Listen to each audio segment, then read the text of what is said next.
السلام عليكم. هدي أي صاحبنا قضان قوة نكسن وحيل هلايان هالي أهان شو الله يوناك أدفر بدن هديسي أي مقدان قوحن حن أو اسقو يارا أما كصاحب حمان وحي هوي ونقنايان شرك يهلاك رسول كينا صلوات ربي وسلامه عليه وحقو nagu dhiirigeliyay in saaxiib wanaagsan ay yeelano saaxiibka xun aan ka fogaano. rasuulku sallallahu alayhi wasallam wuxuu xadiis ku yiri waxaa jira 7 ruux oo alla harkiisa harsan doona maalinta qiyaame marka aanay jirin meel kale oo har loo doonto.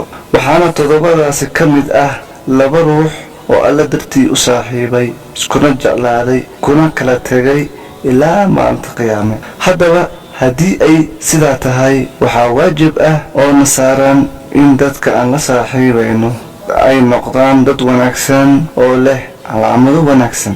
haddii kale ogow in ruux xun oo aad la saaxiibtaa ay ku horseedi doonto hoog iyo halaag duur iyo aakhiro intaba. astaamaha saaxiibka wanaagsan ee lagu garto waxaa ka mid ah saaxiibtinimada lagu sheegayo ama midda dhabta ah waa iska warhayn, waa is-aaminaad, waa isku kalsoonaan, waa is-dhegaysi, waa is-maqal, waa isku naxariisasho oo mar walba ah iyo in ay isku dayasho muujiyaan midba midka kale. waa wixii khayr ah. wixii xun waxaa loo baahan yahay saaxiibka xun isaga ayaa ka reeba doona. saaxiibka dhabta ah waa midka ka reeba wixii xumaan ah kugu garab taagnaado dhibaato waliba oo kugu dhacda. saaxiibtinimada haddii aan isku dayo in aan ku soo koobo hal ama 2 eray waa walaal garabkaaga taagan aan hooyo iyo aabe dhalin. ama haddii aan si kale u tilmaamo waa qof sirahaaga ku qarsato oo gacantaada saddexaad ah oo aadan marna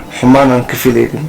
saaxiibka wanaagsan sida uu sheegay rasuulkeeni suubanaa Muhammad sallallahu alayhi wasallam markii uu tusaale u soo qaatay saaxiibka xun iyo saaxiibka wanaagsan waxa uu yiri saaxiibka wanaagsan waa sida qof ka shaqeeya meel lagu iibiyo waxyaalaha uduga leh sida cadarka ama wax alle wixii kale oo leh wax udug ah. qofka ka shaqeeya arwada ama meesha lagu iibiyo waxyaalaha udgoonka leh haddii aad u tagtid sidoo kale haddii uusan xataa ku siinin wax cadar ah waxaad ka soo baxaysaa adigoo udug leh maxaa yeelay meesha ayaa waxa lagu iibiyaa wax udgoon.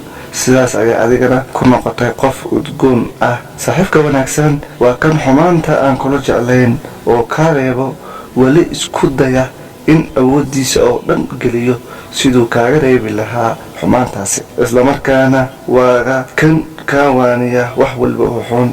saaxiibka wanaagsan waa kan kugu dhiirigeliya kuguna riixa inaad xaqiijiso hadafkaaga guusha adduun iyo aakhiraba. waa mahadsantihiin.